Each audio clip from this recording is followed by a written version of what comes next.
नमस्कार दोस्तों, मेरे चैनल पर आप सभी का स्वागत है। आज की वीडियो में मैं बात करूंगी कि कृष्ण जन्माष्टमी का व्रत मैं कैसे करती हूं।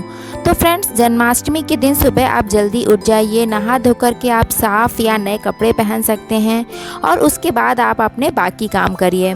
देखिए, कुछ लोग जो है जन्माष्टमी के दिन व्रत करते हैं और कुछ लोग जो हैं अपनी हेल्थ के कारण या फिर उनकी हेल्थ सही नहीं रहती है, तो इस कारण से वो व्रत नहीं कर पाते हैं। तो देखिए, कोई बात नहीं, अगर आप व्रत नहीं कर पा रहे हैं, आप उस दिन पूजा जरूर करिए। अगर आपने व्रत किया है तो बहुत ही अच्छा है। कृष्ण जन्माष्टमी के दिन सभी लोग व्रत करते हैं। पूरे भारतवर्ष में कृष्ण जन्माष्टमी बहुत धूमधाम से मनाई जाती है।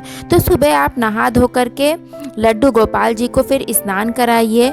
तो आप चाहें तो सिंपल पानी से करा सकते हैं या फिर पंचामृत से स्नान करा सकते हैं।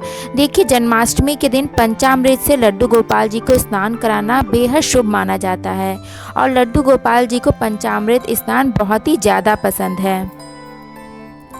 अब देखिए, कुछ लोग जो हैं दोनों टाइम यानी सुबह को और रात को दोनों टाइम पंचामृत से स्नान कराते हैं। अगर आप दोनों टाइम नहीं करा पा रहे हैं तो आप एक टाइम यानी सुबह को पानी से स्नान करा दीजिए और रात में पंचामृत से स्नान कराइए।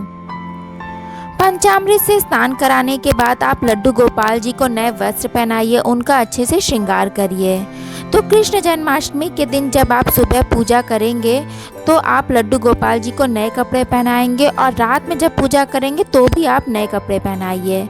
अगर आपके पास नए कपड़े नहीं हैं लड्डू गोपाल जी के, तो जो भी पुराने कपड़े हैं आप उसको अच्छे से साफ़ कर लीजिए, धो लीजिए, उसके बाद आप पहना सकते हैं। आप चाहें तो सुबह को सिंपल चौकी लगा सकते हैं या फिर अगर आप मंदिर में पूजा कर रहे हैं तो आप मंदिर को अच्छे से साफ़ कर लीजिए।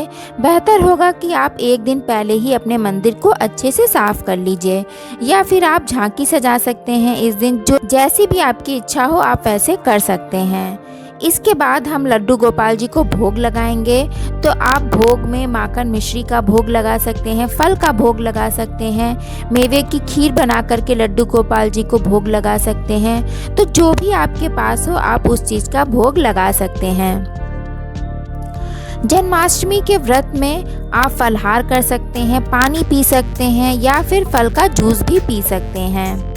जैसा कि हम सभी जानते हैं कि जन्माष्टमी के दिन लड्डू गोपाल जी का जन्मदिवस मनाया जाता है। तो इस उपलक्ष्य में कई लोग जो हैं अपने घर में अच्छे अच्छे और स्वादिष्ट व्यंजन बनाते हैं। तो आप भी बना सकते हैं और रात में व्रत तोड़ने के बाद आप उस व्यंजन को खा सकते हैं या फिर खाना भी खा सकते हैं। फिर शाम को 7 बजे के बाद आप लड्डू गोपाल जी को लाल कपड़े से या लाल चुन्नी से उड़ा करके ढक दीजिए। आप चाहें तो रात में 12 बजे खीरे से लड्डू गोपाल जी का जन्म करा सकते हैं। तो खीरे से जन्म कराने के बाद आपने जो कपड़ा उड़ाया था लड्डू गोपाल जी को उसे घंटी बजा करके हटा दीजिए। फिर लड्डू गोपाल जी को पंचामृत से स्नान कराया जाता है। तो पंचामृत स्नान के लिए मैंने दूध, दही, शहद, घी, चीनी ले रखा है और इससे मैं स्नान कराऊंगी। स्नान कराने से पहले आप चाहें तो फूल बर्तन में रख सकते हैं, इससे अच्छी खुशबू आती है और उसके बाद आप लड्डू गोपाल जी को स्नान कराएं। तो रात में 12 बजे के बाद आप लड्डू गोपाल जी को पंचामृत स्नान जरूर कराएं। उसके बाद आप सिंपल पानी से स्नान कराएं, फिर उनको नए कपड़े पहनाएं, फिर उनका अच्छे से श्रृंगार करें क्योंकि इस दिन लड्डू गोपाल जी का जन्मदिन मनाया जाता है। तो इस दिन आपको लड्डू गोपाल जी का विशेष ध्यान रखना है, उनकी अच्छे से सेवा करनी है। फिर आप लड्डू गोपाल जी को झूले में बैठा सकते हैं। आप चाहें तो दिन में अच्छी सी डेकोरेशन कर सकते हैं, झांकी सजा सकते हैं और उसके बाद आप लड्डू गोपाल जी को भोग अर्पित करें। तो भोग में धनिया, पंजीरी, माखन मिश्री, इन सब चीज़ों का भोग जरूर लगाएं। इसके बाद लड्डू गोपाल जी की पूजा करेंगे, झूला झुलाएंगे। आप चाहें तो भजन भी गा सकते हैं। तो जन्म कराने के बाद आप लड्डू गोपाल जी को झूला जरूर झुलाएं। तो दोस्तों, इस तरह से आप जन्माष्टमी के दिन पूजा कर सकते हैं, व्रत कर सकते हैं। पूजा करने के बाद आप अपना व्रत तोड़ सकते हैं, फलाहार कर सकते हैं या फिर खाना भी खा सकते हैं। और एक बात का ध्यान रखना है कि जन्माष्टमी के दिन आप जितना हो सके लड्डू गोपाल जी की सेवा करिए, उनका श्रृंगार करिए, उनका अच्छे से ध्यान रखिए। तो दोस्तों, कुछ लोग इस दिन रात में 12 बजे के बाद खाना खा लेते हैं और कुछ लोग जो है खाना नहीं खाते हैं। तो जैसी आपकी इच्छा हो आप वैसे कर सकते हैं। तो दोस्तों ये था आज का वीडियो।